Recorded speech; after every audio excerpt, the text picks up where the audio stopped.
यानी ये जो पोजीशन अगर हम देखें, मैं आपको समझाने के लिए लाइंस लगा रहा हूँ, ये देखें ये पोजीशन है, ये इसकी लो पोजीशन है और ये है थर्ड कैंडल। अब हमने थर्ड कैंडल इसको लिया है और ये इनके दरमियान क्या है, ये एसएमसी कोर्स में हमने फेयर वैल्यू गैप के बारे में डिस्कस किया था। तो आज मैं आपको मार्केट में उसको मार्क करके दिखाता हूँ कि आपने फेयर वैल्यू गैप को एक्चुअली मार्क किस तरीके से करना है और कैसे आपको पता चलेगा कि बेरिश के केस में फेयर वैल्यू गैप कैसे आप मार्क करते हैं। तो आज हम बेरिश के केस में फेयर वैल्यू गैप को मार्क करते हैं। तो आपको स्क्रीन के ऊपर एक पैटर्न नज़र आ रहा है कि जिस तरह की कैंडल्स बनी हुई हैं, कि आपको पता है कि पिछले 2 लेक्चर्स में मैंने आपको स्ट्रक्चर मैपिंग मार्केट के ऊपर सिखाई थी कि आपने किस तरह से लोअर हाई लोअर लो, चौक, higher high higher low positions को मार्क करना है।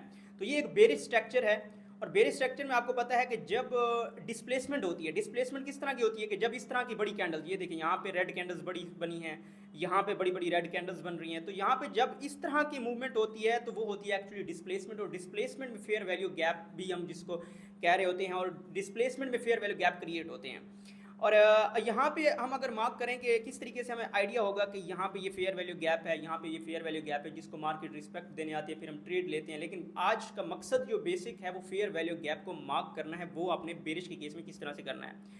अब बेरिश के केस में आपने अगर हम गौर से देखें तो यहाँ पे अगर हम इन तीन कैंडल्स को देखें, ये जो ग्रीन कैंडल है, ये जो रेड कैंडल है और एक ये रेड कैंडल है। अब इनके दरमियान एक गैप है थ्री कैंडल पैटर्न में अगर हम देखें तो ये अगर एक कैंडल का अगर देखें तो ये लोअर लो पोजीशन है एक कैंडल की, अगर यहाँ से मार्क कर दें ये लोअर लो पोजीशन है एक कैंडल की, और जो थर्ड कैंडल हम मार्क कर रहे हैं उसकी भी ये एक पोजीशन है, हाई पोजीशन है। इन केस ऑफ बेरिश हम क्या कहते हैं, फर्स्ट जो कैंडल हम ले रहे हैं उसका लो पोजीशन और जो थर्ड कैंडल हम उसका हाई पोजीशन के दौरान जो गैप होते हैं उसका हम फेयर वैल्यू गैप कहते हैं।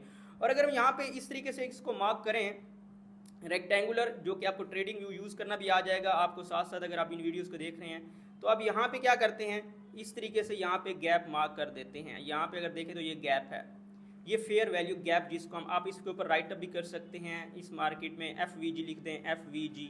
अब ये फेयर वैल्यू गैप मार्क हो गया। अब मार्केट उस जब हमने फेयर वैल्यू गैप को मार्क किया, ये 1 आवर टाइम फ्रेम में बता रहा हूँ, उसके बाद मार्केट देखें नीचे आई और 1 2 3 4 5 6 7 8 9 10 11 12 13 14 15 16 17 18 19 20 21 22 23 24, यानी कि एक पूरा दिन गुजर गया। 24 आवर्स में मार्केट ने इस गैप को फिल नहीं किया। अब फिर क्या करती है मार्केट, अगर आप गौर से देखें तो मार्केट यहाँ पे आके इस गैप को फिल करती है। ये देखें इस पोजीशन पर आके मार्केट को इसने गैप को फिल कर दिया। अब ये गैप हमारे किसी काम का नहीं है। यानी इस तरीके से आपने फेयर वैल्यू गैप को मार्क करना होता है कि जो प्रीवियस कैंडल है उसका लो और जो थर्ड कैंडल है उसका हाई पोजीशन को। इस तरह से नेक्स्ट अगर हम यहाँ पे देखें, यहाँ पे अगर हम फेयर वैल्यू गैप को मार्क करें तो किस तरह से इस कैंडल का लो, यानी ये जो पोजीशन अगर हम देखें, मैं आपको समझाने के लिए लाइंस लगा रहा हूँ, ये देखें ये पोजीशन है, ये इसकी लो पोजीशन है।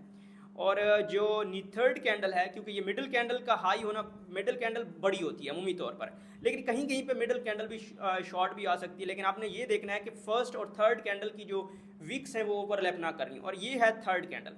अब हमने थर्ड कैंडल इसको लिया है और ये इनके दरमियान क्या है, ये गैप मौजूद है। अब हमने ये गैप मार्क कर दिया, इस तरह से रेक्टेंगुलर शेप निकाल के आप इस तरह से ये एक गैप हमने मार्क कर दिया, यहाँ तक सपोज करो हमने इसको लिख लिया है, ठीक है। और यहाँ पे इसने हमने मार्क कर दिया FVG फेयर वैल्यू गैप। और हम इसको, अब मार्केट क्या आई, नीचे मूव करती रही, यहाँ पे मार्केट ने अभी भी इसको फिल नहीं किया, अभी भी फिल नहीं किया। लेकिन हमारे माइंड के अंदर ये है कि मार्केट या तो इसको फिल कर देगी या फेल कर देगी। मार्केट में मैंने आपको फेयर वैल्यू गैप में ये भी बताया था ना कि या तो रिस्पेक्ट देती है या फेयर वैल्यू गैप फेल भी हो जाते हैं ना।